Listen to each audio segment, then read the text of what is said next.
سرمایہ فراہم کر دو، ہم تمہیں ایٹم بم بنا کے دکھا دیں گے۔ جناب ہائیڈروجن بم بنانا ہے، آپ سرمایہ فراہم کریں، ہم آپ کو ہائیڈروجن بم بنا کے دکھا دیں گے، اسکٹ میزائل بنا کے دکھا دیں گے، پیٹریاٹ میزائل بنا کے دکھا دیں گے۔ یہ جتنے ماہرین تعمیرات ہیں، آپ ان سے کہیں کہ ہم چاہتے ہیں کہ 100 منزلہ عمارت آپ اسلام آباد میں جو ہے وہ کھڑی کریں، یہ آپ کو تیار کر کے دکھا دیں گے۔ اور میں نے خود دبئی میں دیکھا کہ ایک جگہ ایسی عمارت تیار ہو رہی ہے کہ جو 400 منزلہ ہے، اور 192 فلور تو میں نے اپنی آنکھوں سے دیکھے کہ جو تیار ہو چکے ہیں۔ آپ سائنسدانوں سے کہیں کہ 400 منزلہ عمارت، ماہرین تعمیرات سے کہیں 400 منزلہ عمارت بنا کے دکھاؤ، وہ بنانے کے لیے تیار ہیں۔ لیکن آؤ میں سائنسدانوں سے کہتا ہوں اور ماہرین تعمیرات سے کہتا ہوں، اتنی بڑی بڑی چیزیں بنانے کی کیا ضرورت ہے؟ ایٹم بم بنانے کی کیا ضرورت ہے؟ اسکٹ میزائل بنانے کی کیا ضرورت ہے؟ 50 اور 100 منزلہ عمارت بنانے کی کیا ضرورت ہے؟ میرا ایک کام کر دو کہ مجھے ایک مکھی بنا کے دکھا دو، مجھے ایک مچھر بنا کے دکھا دو۔ تو سائنسدان کہتے ہیں مولانا ایٹم بم بنانا آسان ہے، اسکٹ میزائل بنانا آسان ہے، پیٹریاٹ میزائل بنانا آسان ہے، 100 منزلہ 500 منزلہ عمارتیں کھڑی کر دینا یہ آسان ہے، مگر مچھر بنانا ناممکن ہے، مکھی بنانا ناممکن ہے۔ میں سوچنے لگا کہ آخر سائنسدان اس کا انکار کیوں کر رہے ہیں؟ تو یاد رکھو دوستو، ایک چیز خدا کی طرف سے ہوتی ہے اور ایک چیز بندوں کی طرف سے ہوتی ہے۔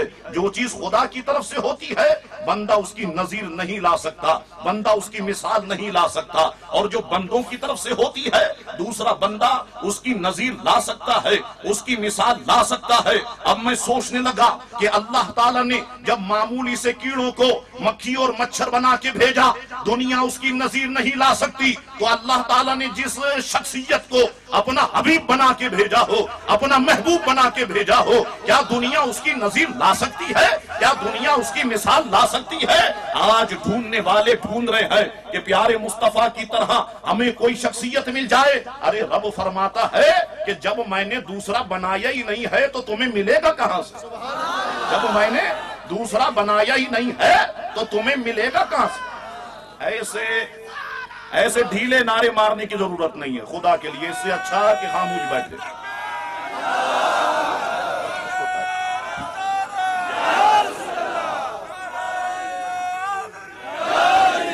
ایسے نعرے ڈھیلے مارنے کی ضرورت نہیں، دونوں ہاتھوں کو اٹھائیں، نعرہ رسالت، نعرہ رسالت، نعرہ رسالت۔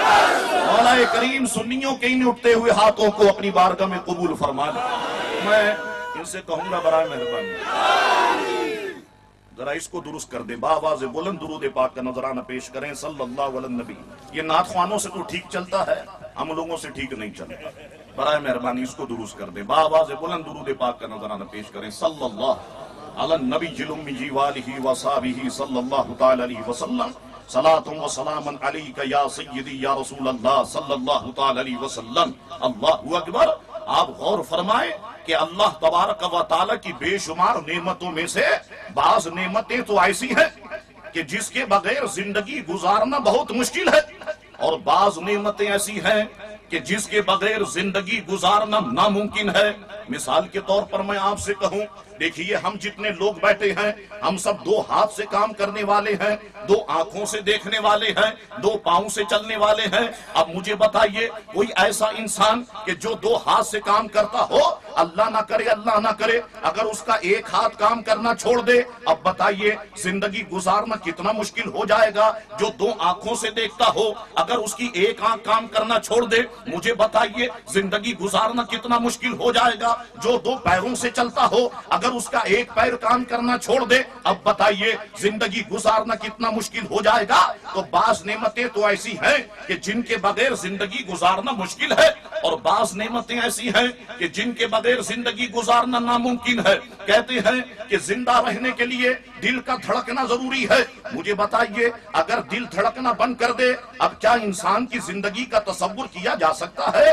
زندہ رہنے کے لیے کہتے ہیں کہ سانس کا چلنا یہ بہت ضروری ہے۔ اب اگر کسی بندے کی سانس اکھڑ جائے تو مجھے بتائیے کیا زندگی کا تصور کیا جا سکتا ہے؟ کبھی بھی نہیں کیا جا سکتا۔